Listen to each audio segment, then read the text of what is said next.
S ഡിജിറ്റലിലേക്ക് എല്ലാവർക്കും സ്വാഗതം.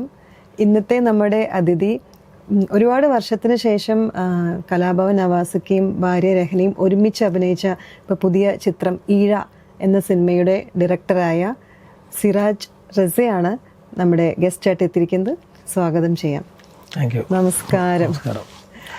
പുതിയ വിശേഷങ്ങൾ എനിക്ക് ഇപ്പം ഈഴ എന്നുള്ള പടം ഓടിക്കൊണ്ടിരിക്കുകയാണ്. സന്തോഷമുണ്ട്, അതിൻ്റെ കൂടെ തന്നെ അതിനുപരി വലിയൊരു സങ്കടവും തന്ന സിനിമയാണ്. വല്ലാത്തൊരു അവസ്ഥയിലൂടെ ആയിരിക്കും ഇപ്പോൾ പോയിക്കൊണ്ടിരിക്കുന്നുണ്ടാവല്ലേ? ഉറപ്പായിട്ടും അല്ല.